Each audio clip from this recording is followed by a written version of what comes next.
The following is a production of Fenix Media. The views expressed do not necessarily represent those of the company or its advertisers and may contain language that's unsuitable for younger listeners.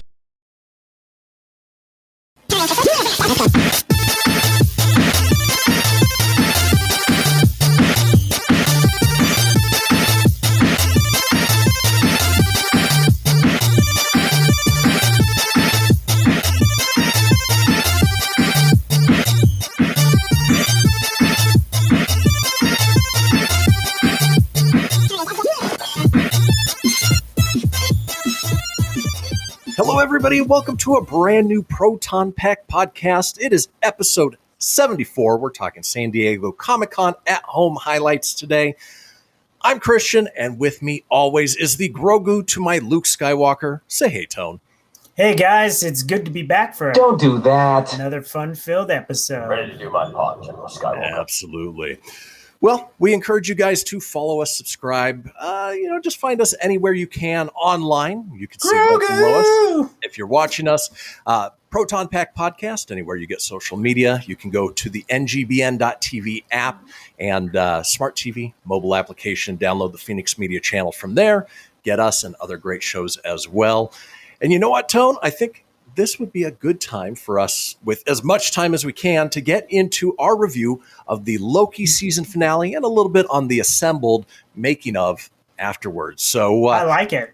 It's been a couple weeks since we've seen the finale of Loki. It was highly anticipated. I know we were sitting on the edge of our seats waiting for that finale to come out, and it did not disappoint, at least for me. It was a great lead up to the end. We got a wonderful reveal, and I think it's long enough now that everybody knows who the big bad of it was.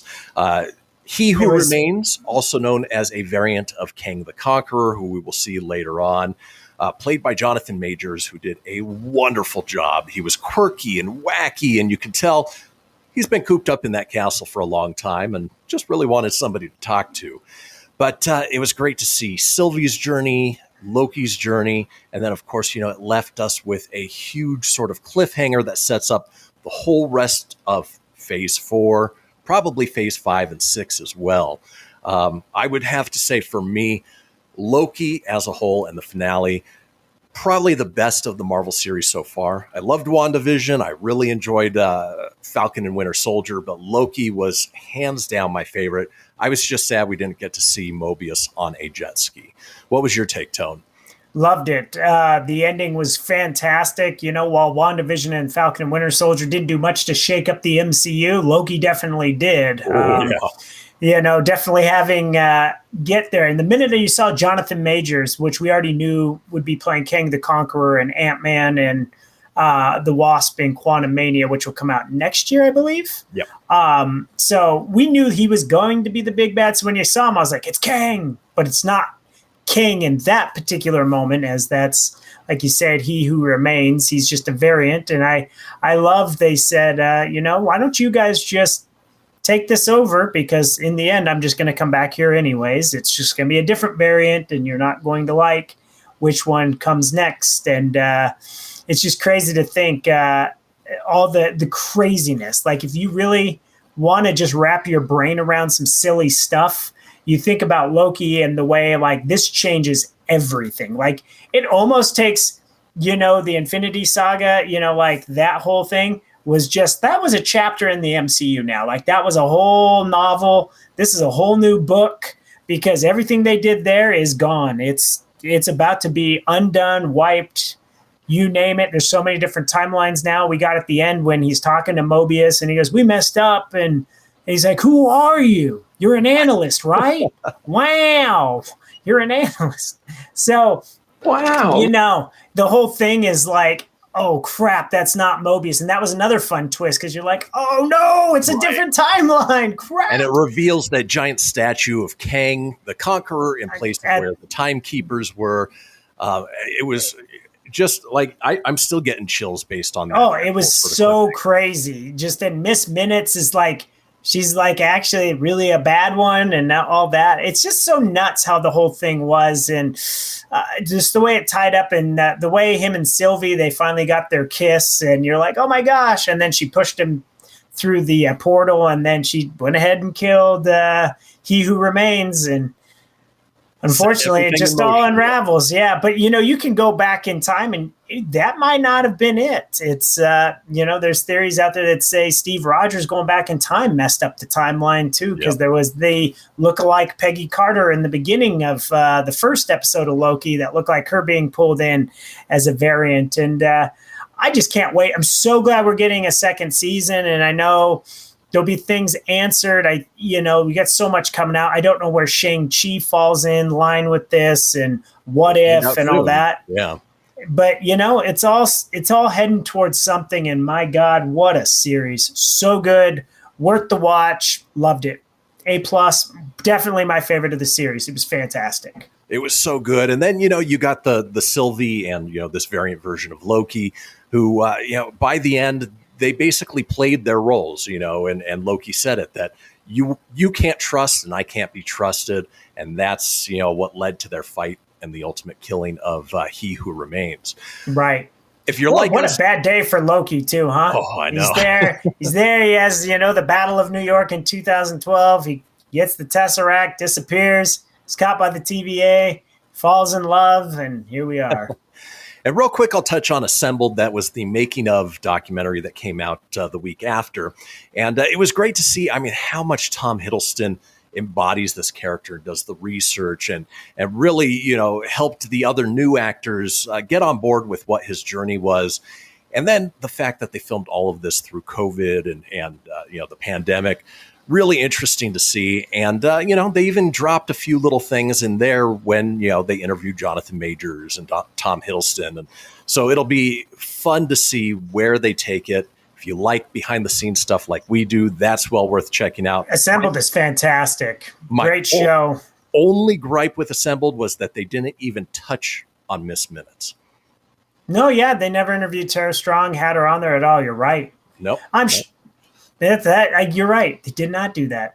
I would agree with you on that gripe. But definitely, if you guys check it out, it's on Disney+. Very neat to see the sets they built just for something as simple as that town when they're trying to escape the rocket ship, right? And just for that one shot, yeah. Yeah, just all for that. Crazy. So neat. Well, folks, that does it for the first segment. Just flies by like that. When we come back, we will be back with TV news, so don't go anywhere. We'll see you in just a few.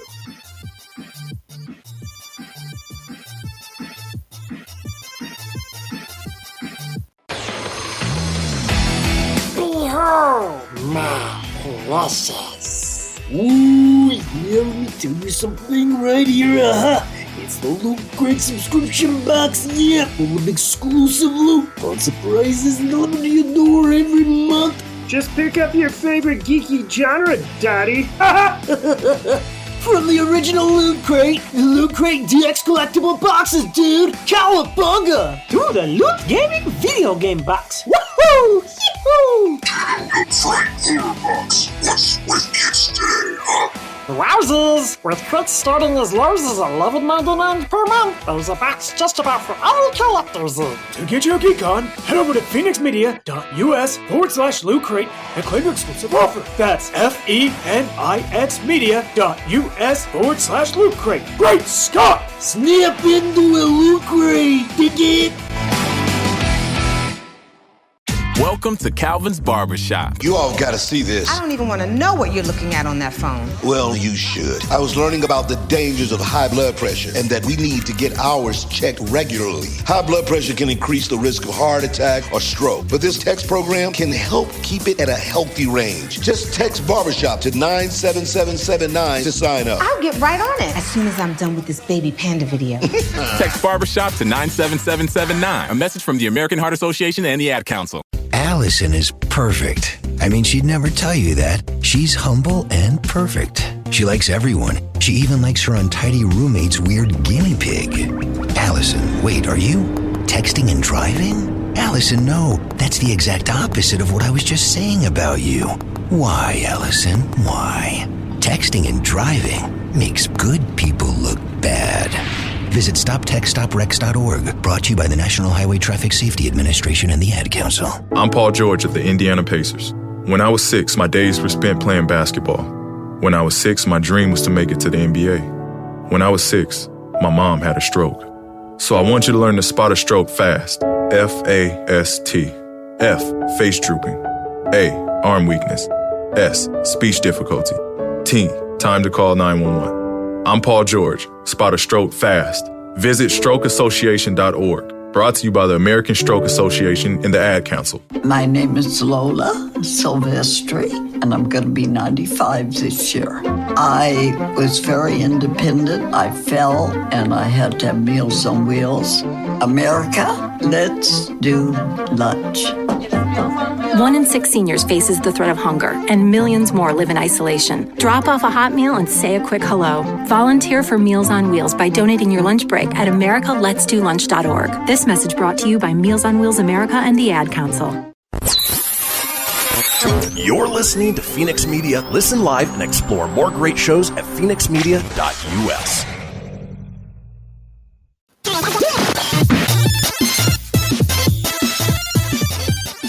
And welcome back, folks, to the Proton Pack podcast. We just finished up with our review of Loki season finale and the assembled making of documentary that came out after that. And if I'm not mistaken, next Wednesday is the first episode of What If, right? No, the 11th. Oh. So we still got, what is this? Next week is the 4th. So yeah, the 11th. Oh, okay. 2 weeks. 2 weeks. Gotta wait a little bit longer. Luckily, we have the Bad Batch. Maybe they'll do like a Legends to lead up, but Legends doesn't really work for a What If because it's just a What If. It's just a recap. And I just don't know what If is going to be like. I know it's just alternate verses, but how is that going to tie into the MCU? I'm excited to see. I think we're about to find out. Yeah, as long as it doesn't disappoint like the twist in Master of the Universe, right? Yeah, that's a whole nother topic that we don't have time to get into. We don't have time. We'll get into that another time. Yeah. What we do have time for is, well, TV news. Bazinga. The cream of the crop! Hey, baby. Let's go, Bob. Excellent. Hail to the king, baby. So as I mentioned, shakalaka. As I mentioned at the top of the show, today's show is a recap, highlights of San Diego Comic-Con at home, which was this past weekend. Not a whole bunch of big news, but enough to keep us satisfied. Obviously, the big news will come with D23, DC Fandom, but a few recognizable names that we got some information on. For instance, we now have the release date and title for the Dexter revival. With its panel that just came, and the official title is now Dexter New Blood, will premiere on Showtime on November 7th, 2021. The 10-episode Dexter revival is set 10 years after Dexter went missing in the eye of Hurricane Laura. The character is now living under an assumed name in upstate New York, far from his original home in Miami. The Dexter revival is technically considered a closed-ended revival, though it does continue the original series, which ended with a controversial series finale in 2013 that is still very polarizing for fans. The revival's new series regulars include Clancy Brown as the primary villain, Julia Jones as the town's chief of police, Alano Miller as the sergeant high school wrestling coach, Johnny Sequoia as the chief's daughter, and Jack Alcott as Randall, someone with whom Dexter has a meaningful encounter. As previously reported, John Lithgow will be returning as the Trinity Killer. Don't know how. Lithgow previously offered up some insights about his return, as news of Jennifer Carpenter, who played Dexter's sister on the original series, also brought more veterans back to the show. I'm excited for the revival. I hope they sort of retcon what happened in the series finale that happened back in 2013. I have no idea how they're going to include Jonathan Lithgow or Jennifer Carpenter based on the way that was left. But Tony, November 7th, you tuning in? Oh, heck yeah. I want to see it. Now, here's a couple of things they could do with it. You could pull a full Roseanne. Like, remember they killed Dan off? They just forgot. Like, they just omitted like that never happened. And right. They just moved on. You could do that, right? You could do that with Deb, and then Deb's back. You could do it with her. With Trinity Killer, I almost feel like it'll be like his dark passenger, like how he had Harry was his good conscience. And you could even have Deb as the new good conscience because there's no talk of Harry coming back. So maybe Deb's replaced that role to keep him sane. like maybe to make the good judgment, and then you kind of got the Trinity Killer as the dark, like do it. He deserves it. I was going to say, yeah, maybe you've got kind of a conscience thing. The angel and the demon on each of his shoulders. Yeah, that's one way where you could still keep the canon of the story and do that, or you could just simply just say, yeah, F that last season. This is where we're at. That works too. I mean, it's fine. The last season sucks so bad. Yeah. The finale was terrible. And season 3 with John Lithgow, my favorite. Oh, the Trinity Killer was awesome. Yeah. So good. Which is weird. You would think he would keep Rita would be like his good passenger, Right. Because that was like his love, that was the mom of his, they had a kid together, all that good stuff. And then to find her horrifically murdered in that bathtub, yikes. You'll never forget when you saw that scene. You're like, oh. Nope. And hopefully we find out what happened to his kid as well, because who knows? Yeah, he's down in Miami Beach, I'm sure. The slice of life. Well, going from one serial killer to another. No, just kidding about that. It's been announced that a new Pokemon series is in early development at Netflix. Details about the plot are still nestled firmly inside a Pokeball, but sources say that Lucifer's Joe Henderson is attached to write and executive produce. Sources close to the project say that it's a live-action effort, much like 2019's Pokemon Detective Pikachu, starring Ryan Reynolds and Justice Smith. The newly announced Pokemon project is bound to have fans of the beloved RPG franchise freaking out because everyone knows that you can never have too much Pokemon. Henderson currently serves as co-showrunner and executive producer on Netflix's Lucifer, which is getting ready to unleash its 6th and final season. Henderson is also busy developing a series adaptation of the comic book Shadecraft for Netflix. Tony, I know you're a huge Lucifer fan. The series, not the... Right, not the devil. Yeah. Pokemon Detective Pikachu, it was enjoyable. What do you think about sort of that mashup there and then bringing a live-action series to Netflix? I think it's great for fans of Pokemon. The movie wasn't bad. It's not for me per se, but it's definitely it's great for Netflix to have more original shows. They got to compete with all the other streaming networks out there. So good for them, and it's a good property. It's so it's a win for the fans of the franchise for sure.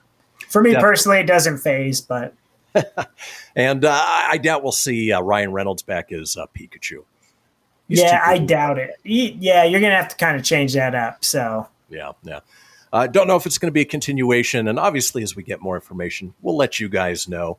But, let's move from Netflix over to HBO Max, where I know this was a comic book series that had a lot of people concerned and obviously voice loud opinions. But there are rumors that Michael B. Jordan might be suiting up as the Man of Steel for some time, but the actor has typically denied them. Although Jordan won't be taking to the skies for the Ta-Nehisi Coates penned Superman movie, it's possible he may be involved in a separate Superman project.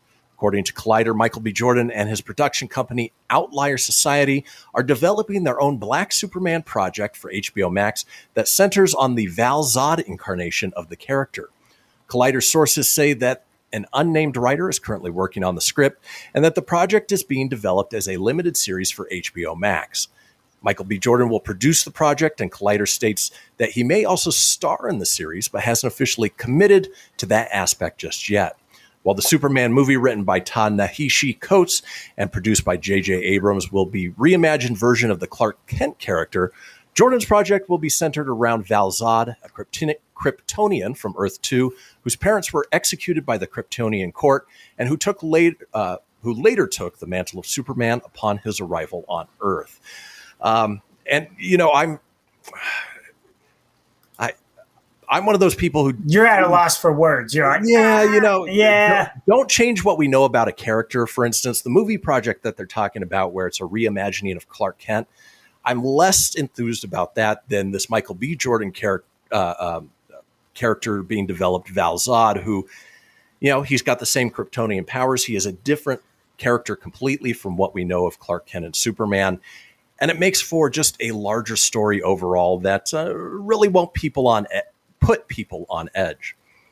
Yeah, I think when you try to reimagine things, it doesn't always work. Snake Eyes is a great example. The hardcore G.I. Joe fan is not likely to love the movie Snake Eyes, because if you followed the story growing up, that's not how he was, and that's not what became of him. But, they took liberties. They had the property. They told their story. And I like the casting of Michael B. Jordan in this. I think it's awesome. Yeah. It's a great role. To have, an African-American Superman-esque character is fantastic. And he's a wonderful actor, too. Yeah, he is. He was great in Black Panther.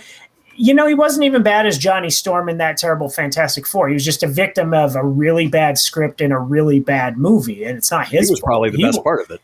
Yeah, he wasn't bad at all. So I think it's great for him. He's a fantastic actor. I think the show will be good, but I agree with you.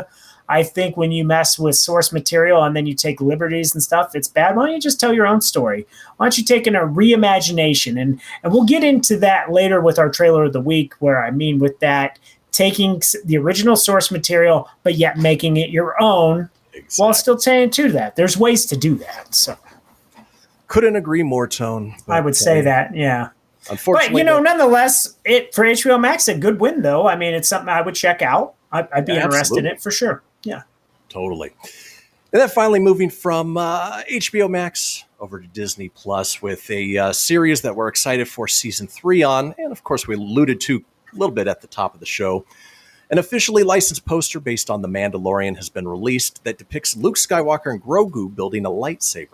The Mandalorian Season 2 concluded at the end of last year, bringing an end to a season filled to the brim with cameos and Easter eggs from Star Wars fans. While the studio has yet to confirm a concrete release date for the show's 3rd season, there are reports The Mandalorian Season 3 is currently filming. In an action-packed finale, the last few minutes of The Mandalorian Season 2 see the titular Mandalorian handing off his infant companion Grogu to Luke Skywalker to be trained in the ways of the Force. Fans were elated to see a young Luke Skywalker in action once again, excited by the implications that a Skywalker-trained Grogu presents for Star Wars lore. Now, the poster obviously was done for Comic-Con at home, and just looking through, it doesn't necessarily say how you can get your hands on it, but we'll post a link up there so you can see it, and maybe it's even a little tease for what we'll see in Season 3. Yeah, I like the look of it. I like how Grogu is like looking up at the bits and pieces of the lightsaber there, and you got Luke, a young Luke, with a little bit of the Force. I would imagine the yellow orb in his hand, that yellow kyber crystal. Yeah, so I think that's cool. That's beautiful artwork, as Star Wars tends to have, for their posters. I'm excited for Mandalorian. I'm looking forward to it. I think they do kind of got to branch away from the Grogu a bit. They told the story. Now it's time to go on a new mission. Of course, I want them to cross paths at some point, but you do got to kind of go on a different story now. Yeah, and I was going to say maybe they do diverging storylines where they tell Grogu's story, the Mandalorian story, and then by the season finale, they come back together. Yeah, which I would like. I look forward to it. Yeah, I'm all for it. Hey, the Star Wars show, the shows with Dave Filoni and Jon Favreau behind it, all fantastic. You cannot go wrong with any of it. So A+. Yep. Well, folks, that does it for the TV portion of the show. Stay tuned after the break. We'll be talking movie news and box office reports, so don't go anywhere.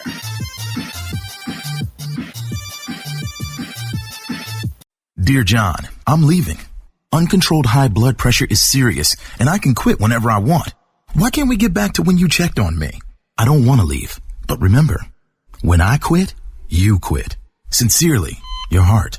Listen to your heart and don't let it quit on you. High blood pressure can lead to a stroke, heart attack, or death. Get yours to a healthy range today. For help keeping yours at a healthy range, text PRESSURE to 97779. A message from the American Heart Association, the American Stroke Association, and the Ad Council. WWE superstar Alberto Del Rio. Take 1. Behold the angry giant. Try it again, Alberto. Behold the angry giant. Perfect. Good luck tonight. Behold the angry giant. Yay! Read me another one, Dad. This is WWE superstar Alberto Del Rio. It only takes a moment to make a moment. Take time to be a dad today. Visit fatherhood.gov. Brought to you by the U.S. Department of Health and Human Services and the Ad Council. It may be hard to believe, but people just like you are already saving money. FeedThePig.org makes it easy. Their simple savings plan teaches you how to start saving. without going overboard. So you don't need to sell all your belongings and live in a commune. These dungarees belong to all of us now, Tom. You don't need to get a second job as a stuntman. We need a new stuntman! You just need feedthepig.org. Don't get left behind. Get tips and tools at feedthepig.org. Brought to you by the American Institute of CPAs and the Ad Council. Most of my family, they never graduated high school, so I'm trying to break that barrier. My daughter Brooklyn was also a motivation for me to go back to school. Every day after work, went straight to school, and it paid off. At age 26, Kareem finished his high school diploma. I could not have done it alone. I see the future is really bright for me. No one gets a diploma alone. If you're thinking of finishing your high school diploma, you have help. Find free adult education classes near you at finishyourdiploma.org. Brought to you by the Dollar General Literacy Foundation and the Ad Council. So I'm a cat, and I just moved in with this new human, and she's got this little toy she's always playing with, all day long. Tap, tap, tap, tap, bloop, bloop. She can't put it down. There it is. Oh, and get this. She even talks to it. Last week, she asked it for Chinese, and guess what? Egg rolls showed up. Like magic. Humans have cool toys. A person is the best thing to happen to a shelter pet. Be that person. Adopt. Brought to you by the Ad Council and the ShelterPetProject.org. What if I told you that a tornado was going to happen tomorrow, right where you live? That it would touch down at exactly 3:17 p.m., and I told you the exact path it would take. You would, of course, prepare. You would talk with your loved ones, and you'd make a plan today. It's true, I can't tell you a tornado will strike tomorrow, but shouldn't you have a plan anyway? Go to ready.gov/communicate and make your emergency plan today. Don't wait. Communicate. Brought to you by FEMA and the Ad Council. You're listening to Fenix Media. Listen live and explore more great shows at phoenixmedia.us.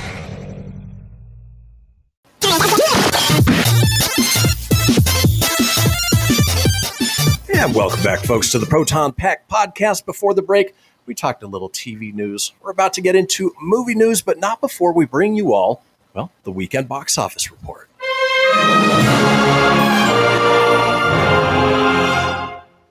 Taking the top spot was a movie neither of us expected. The M. Night Shyamalan Old took it, the number one spot with an estimated opening of $16.5 million.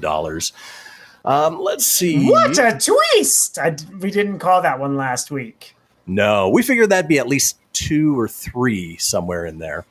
But it's also made $6.5 million from international audiences for a worldwide total of $23 million. Obviously not his biggest score. It was actually even less than his previous low, which was Lady in the Water. But given the whole pandemic shutdown. I forgot about that one, yeah. Yeah, that one was pretty bad. Yeah, if you guys have seen Old, Kristian and I haven't seen it yet. So let us know below in the comments if it was good or bad. Give us a thumbs up, thumbs down on it. Let us know. We'd like to hear any of the movies we cover. If you guys like it, man, jam on at the bottom as you're watching along. Like, I loved Old. It was good. The twist was? Don't spoil the twist. We do intend to see it at some point. But you know, it's the twist is it was the number one movie is the twist. Surprised the hell out of me.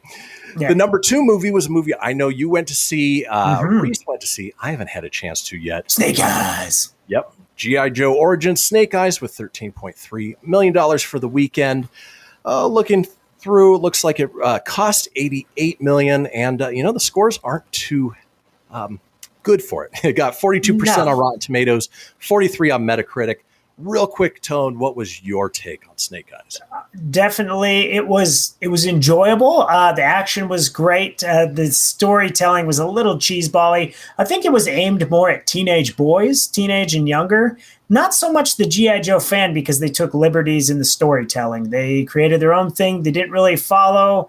And kind of the ending twist was kind of silly, but I enjoyed it. I didn't think it was fantastic, but I didn't think it was that bad. It was definitely a 50-50 movie. So out of 10, I'd have to give it a 5 because that's right in the middle. It's not a piece of crap, but it's not great. It's just kind of there. It's worth one watch. Now, if you're a teenage boy, like I'm sure your son Reese loved it, right? You enjoyed the hell out of it. Yeah, it's designed more for the younger audience, a teenage kid, young kids. The violence, like the action is there, but like the sword slicing and stuff, man, you hear the sounds, but you never see the visual of blood. So it's good for the kids. It's a good kid movie. I just so. So as long as I go in with low expectations, I shouldn't be too disappointed. Yeah, don't go in with your G.I. Joe like fandom, like knowledge from what you knew as a kid to what you expect, because you'll be disappointed. All right, fair enough. Yeah. Well, moving on to third place of the weekend's box office, which we expected to be a little bit higher. Yeah. Marvel's Black Widow brought in another $11.6 million, bringing its domestic total to $154.8, worldwide $314.9. It's doing well for itself, just not as well as we expected. Of course, that doesn't take into account the Premier Access numbers that I'm sure they've got millions Absolutely. of dollars from that. I think that really hurts it. I think your numbers would be so much higher if like people didn't have to go home, especially with all the recent spikes in, COVID, things like that. It kind of might scare some people out. So I think there's some things that hurt it, and money wise, you think about $30 a pop just to watch it. That's pretty damn impressive. They don't release those numbers, but for the box office, that does hurt for sure. Absolutely. Yeah, great movie, by the way. If you guys haven't seen that, go see that one. Agreed. Fourth place was, Space Jam: A New Legacy, brought another $9.5 million. I haven't seen it. No desire to see it. It's on HBO Max. Go see it there. Yeah, just see that. Or, it's surprisingly not bad. There's a free game, and it's not video game time, but you can go on PlayStation, I think the Switch and Xbox, and you can download Space Jam: A New Legacy for free. If you like an old, like Sega Genesis beat 'em up game, it's surprisingly okay. Interesting. It's free. I would have thought they free. would go with more like an NBA Jam type. Yeah, no, it's Bugs Bunny, LeBron, and Lola are just in a beat 'em up, and then you collect Looney Tune characters as your power ups, and they do special attacks on people. It's weird, but it's free. But the movie looks dumb. I have no desire. I'm like you. Again, if you guys have seen it, let us know. If you got young kids, I'm sure they loved it. But yeah. And then finally in fifth place, we have Fast 9, Fast Saga, $4.6 million. Just a popcorn flick, over the top. There's a lot of drama out of that one. The Rock took a shot on him and said, I wish them the best of luck. I guess Vin Diesel critiqued Dwayne Johnson's current movie choices, and he goes, well, that's okay. I won't be... You won't. Yeah, I wish them the best of luck. You're not going to see me in any other one. So no Hobbs. No more Hobbs and Shaw. Nope. He's not coming back for any of them. He straight up said that during a Jungle Cruise junket. So damn you, Vin Diesel. Yeah, rounding out the top 10 in the box office, you had Escape Room: Tournament of Champions with $3.4 million. The Boss Baby Family Business with $2.7 million. The Forever Purge with $2.3 million. Quiet Place Part 2 with $1.25 million, and then Roadrunner, a film about Anthony Bourdain with $830,000. I still think you say that. I think it's going to be about legit the Roadrunner. Right. Who would have thought, man? There's a lot of Looney Tunes in the top 10. You got Space Jam and Roadrunner. And I expect that we're going to see a new number one this week with the Jungle Cruise coming out. That for sure. Like that is a lock it down. That's your number one next week. And then you have The Green Knight, which is a long delayed period fantasy, and then Stillwater with Matt Damon. The Green Knight looks not bad. Stillwater looks okay. I would predict those in like the top 5 possibly, but Jungle Cruise for sure is going to be number one. Totally. Looks enjoyable. Well, that does it for the box office report. Let's go ahead and roll on into that movie news. And here we go. Are you the keymaster? Laugh it up, fuzzball. We came, we saw, we kicked its ass. This baby hits 88 miles per hour. You're going to see some serious shit. Yes, you will, Doc Brown. Well, one of the advantages to us delaying our production of this episode was that we were treated to a new trailer, for the namesake of this show, a movie that we've been looking forward to for a long time. And of course, they just released, the latest trailer gives a little bit more story, a little more insight into what we can expect from, Ghostbusters Afterlife. Let's give it a watch. You're a great mom. I don't know. I'm fine with Trevor. But with Phoebe, Finn, she really keeps me on the outside. That's normal. She's an awkward, nerdy kid. Young Carol Danvers. New home can be an opportunity to start fresh. I just wish she'd get into some trouble. There's still time.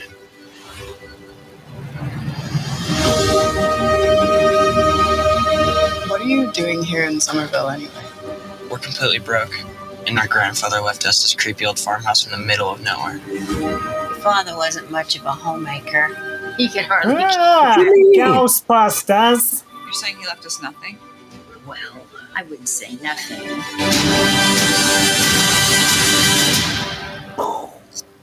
You went with the station wagon? It's the only one that had an engine.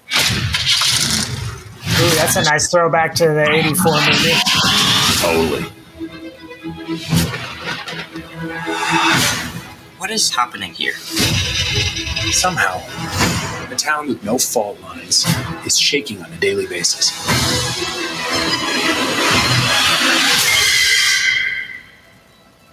Maybe it's the apocalypse. Dun, dun, dun. Egon came out here for a reason. Are you troubled by strange noises in the middle of the night? Do you experience feelings of dread in your basement or attic? Every day. Have you or any of your family ever seen a spook, specter, or ghost? Oh my god. Oh, cool. You guys hear that? Something's coming. The whole city. It's like The Walking Dead. Oh, looks like the taxi one. Zool.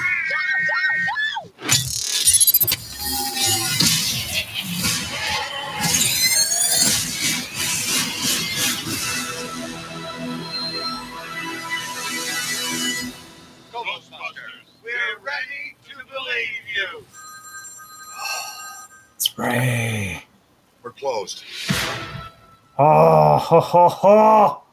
I've watched that trailer 4 times now and still gives me chills every single time. Love it. I watched today during the workout, I watched McKenna Grace's, who plays Phoebe. I watched her reaction. She hadn't seen the trailer, or let alone any of the finished products, and she's filmed it. She goes, "Oh my God, we look so cool!"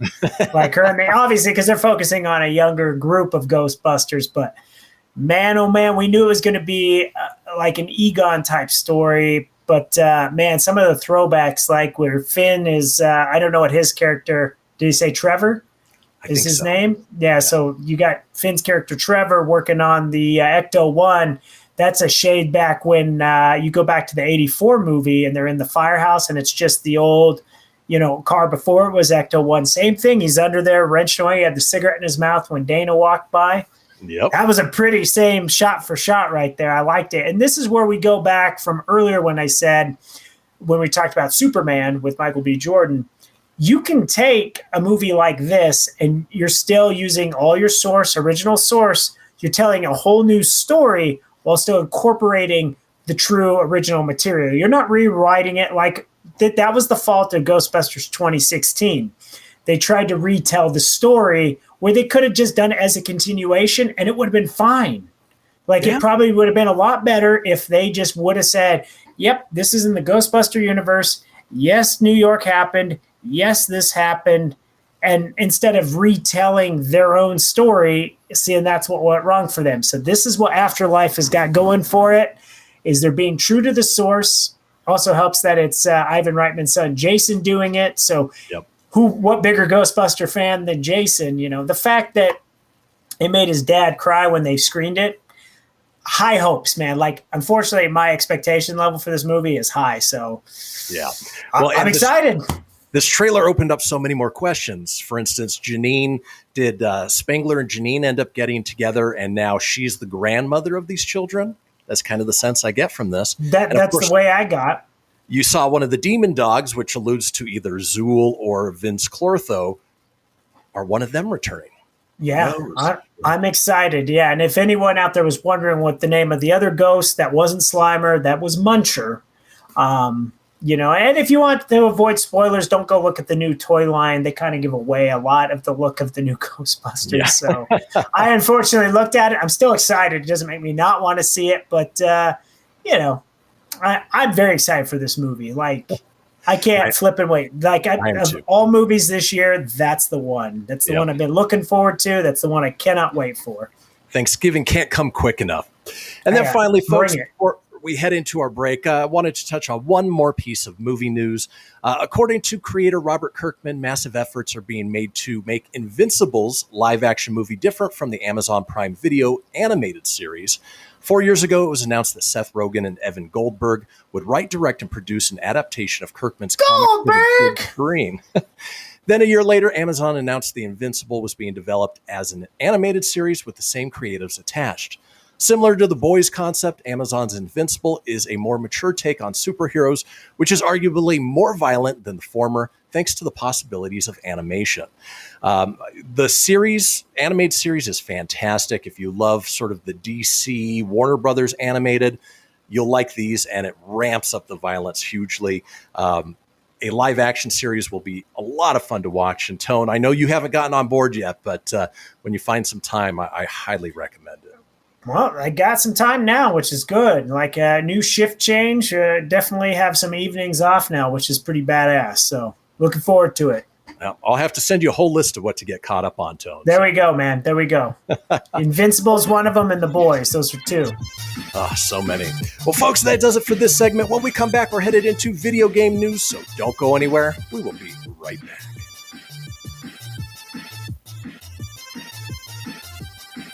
I spend a lot of time in the backyard, and I'm the center of attention at summer barbecues. In '96, I made some of the tastiest s'mores. And in '09, it was me, your backyard fire pit, that accidentally started a wildfire when a summer breeze carried one of my embers into some dry brush. Spark a change, not a wildfire. Visit SmokeyBear.com, brought to you by the U.S. Forest Service, your state forester, and the Ad Council. Only you can prevent wildfires. My name is Lola Silvestri, and I'm going to be 95 this year. I was very independent. I fell, and I had to have Meals on Wheels. America, let's do lunch. 1 in 6 seniors faces the threat of hunger, and millions more live in isolation. Drop off a hot meal and say a quick hello. Volunteer for Meals on Wheels by donating your lunch break at americaletsdolunch.org. This message brought to you by Meals on Wheels America and the Ad Council. Hey everyone, let's all stop what we're doing and take a moment. You see, every moment can be kind of special. But they can be loud moments, goofy moments, dorky moments, it doesn't matter. Because every time dads like us take a moment like that to spend with our kids, well, it's pretty momentous. So let's take a moment to make a moment. Call 877-4DAD-411 or visit fatherhood.gov. Brought to you by the U.S. Department of Health and Human Services and the Ad Council. WWE superstar Alberto Del Rio, take 1. Behold the angry giant. Try it again, Alberto. Behold the angry giant. Perfect. Good luck tonight. Behold the angry giant. Yay! Read me another one, Dad. This is WWE superstar Alberto Del Rio. It only takes a moment to make a moment. Take time to be a dad today. Visit fatherhood.gov. Brought to you by the U.S. Department of Health and Human Services and the Ad Council. Behold, my precious. Ooh, yeah, let me tell you something right here. It's the Loot Crate subscription box, yeah, full of exclusive loot, fun surprises delivered to your door every month. Just pick up your favorite geeky genre, Daddy. From the original Loot Crate, the Loot Crate DX collectible boxes, dude! Cowabunga! To the Loot Gaming video game box. Woohoo! Yee-hoo! Box. What's with kids today, huh? Wowzers! With crits starting as low as $11.99 per month, there's a box just about for all collectors. To get your geek on, head over to phoenixmedia.us/Loot Crate and claim your exclusive offer. That's FENIXmedia.us/Loot Crate. Great Scott! Snap into a Loot Crate, dig it? You're listening to Fenix Media. Listen live and explore more great shows at phoenixmedia.us.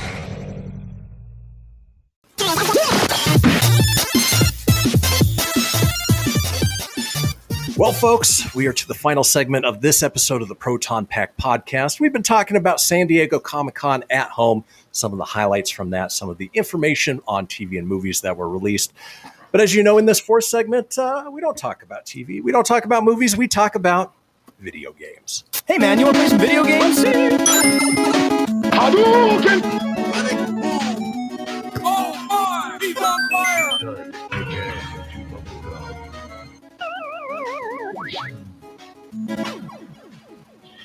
Well, it's about that time that, we're getting back almost into football season. The Madden 22 rating season is officially underway, with the Green Bay Packers' Davante Adams revealed as its one and only 99 overall wide receiver, at least for now.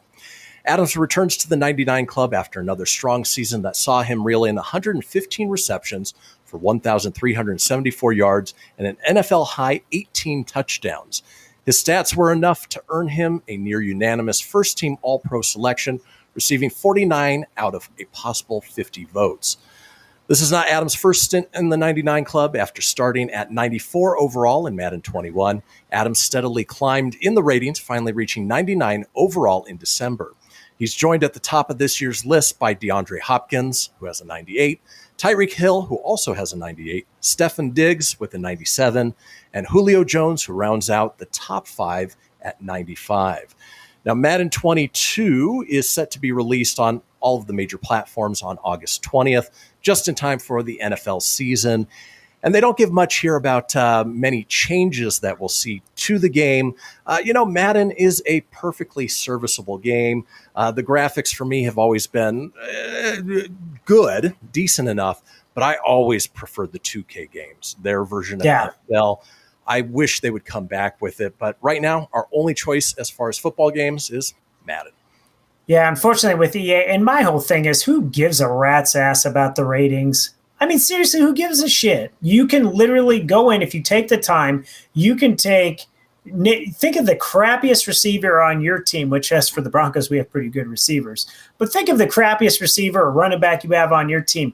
You can amp them up to 99. Hell, we could take Drew Lock and we can make him a 99 on Madden. And guess what? He's a flipping superstar. It's a video game. Yeah. Who gives a rat's ass about ratings? This is the problem with Madden, is them and their stupid fantasy MUT cards and to unlock veterans. Let me just play a game, make it different. If I can unlock legends playing along the way, fantastic. But why do I have to go online and buy these packs to get the Walter Payton pack or the John Elway pack?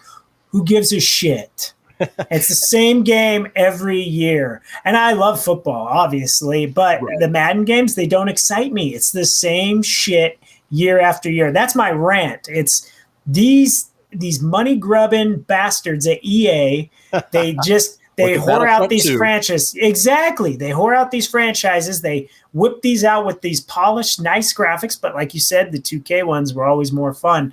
It's about the gameplay and stuff. And I don't know. They make a big stink about who's on the cover and all that stuff. And it's like, why don't you put what you did back in 2010? You had the Steelers, you had the Cardinals. So you had up front, you had Big Ben and I believe Jerome Bettis on there, and then you got previous years. You had Warner and Fitzgerald. Yeah, have them match up on the cover. Like it was yellow and red, and it was like for that year. And I think that's how it should be. The two teams that go to the Super Bowl, it should be the best lineup of their, the superstars of each team, like in a showdown, kind of like a WWE, like those right before their match and they're like posing. Yep. Should be something like that, and that'd be cool. But anyways, the Madden ratings, garbage. Who gives a shit?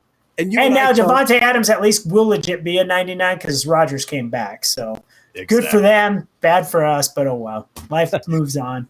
And Tony, you and I are casual gamers where, we've got 20 minutes to pick up a game, play it, put it down. We don't have time to buy packs and build out teams and players throughout seasons and things along those lines. That's where a 2K game was fantastic. You pick it up, you play it, you go.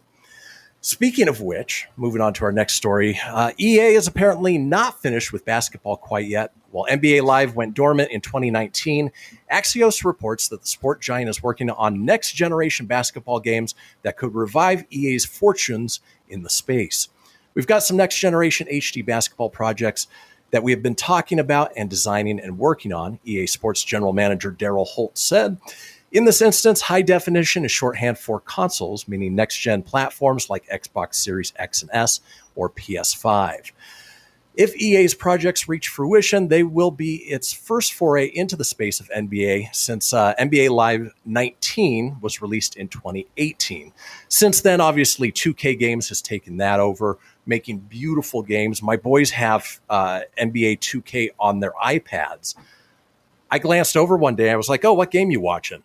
They weren't watching a game. They were playing NBA 2K on their iPad on a mobile device, and it looked beautiful. Yeah. From what I understand, the mechanics work really well.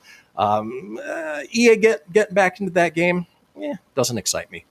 No, definitely does not. EA's again pain in the ass, and they don't support the Switch. So you're not going to find Madden, and you're not going to find NBA. You're not going to find their licensed games on the Switch, which is crazy to me because the Switch is just powerful enough to run all that. It's not like it's the Nintendo Wii or anything like that. It's not gimmicky. You don't have to take it. It's just smart.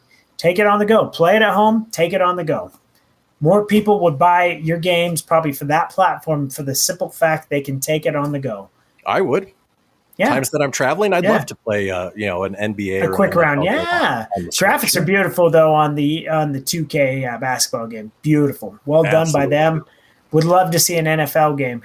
And hell, I'd love to see MLB come back to them too. That was great. Although Sony does a really good job with the MLB license, the show. Fantastic game. Way well done. Graphics, gameplay, everything about it, beautiful. Good to know. I may have to pick it up on. And EA doesn't own it, which is great. Yeah. EA has nothing to do with it. It's just Sony, and they even were so nice, they even let it go on the Xbox, which is crazy. But they put it out on Xbox this year. It's beautiful. Such a great game.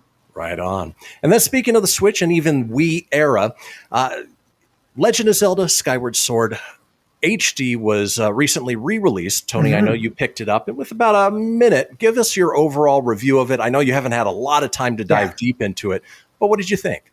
Yeah, so Zelda hater or Zelda lovers out there, don't hate me. I have not gone through this game and played it, and I didn't even play the Wii version, to be honest with you. I think it was just out of my realm. Zelda games are dedication. So if you're going to pick up a Zelda game, don't expect like Legend of Zelda, A Link's Awakening, A Link to the Past, the top down. That's more my Zelda style. This is more 3D. Graphics are beautiful. So they've really upgraded from the Nintendo Wii. So much like the Super Mario Galaxy from the Mario collection, they did a great job polishing it. It looks fantastic. The controls are not motion control this time. You have the option. That was the big gimmick with the Wii, so you can play with the standard controller. A lot of stories, but of course that comes with Zelda. You got to talk to a lot of people to find your sword to get the game going. But once the game actually gets going, the gameplay is fluid. It's nice. If you've never played it before, it's like playing a Zelda game for the first time. Graphics are not quite Switch quality, but it is. You can tell it's an older game. It plays a little bit like that. But for Zelda fans, definitely worth a pickup. For the casual gamer that doesn't have time, I'd probably say avoid. So, Kristian, I wouldn't advise it to you. I don't see you playing a lot of time, but Zelda fans, rejoice. It's a great game. Definitely a pickup, especially at Walmart, where it's $10 cheaper than everywhere else. So. Even better. Yeah, it looks like a fun game. Wish I had more time. Unfortunately, I don't. Speaking of being out of time, we're out of time for the show. Wow. So, folks, until next week, we'll see you. Tony, anything you want to leave everybody on? Yeah, you guys definitely support the box office. Go out there, see movies. Let us know what you think. Anything we can do better, please let us know below. Like us, subscribe, share, love us, tweet us, whatever you want to do. Just support us. We love you guys. Thanks for listening. Peace out. All right. See you guys next week. I am hasta la vista, baby. That's it, man. Game over, man. It's game over. Woo! Yowie wow! Mommy, where's Fluffy? Goodbye.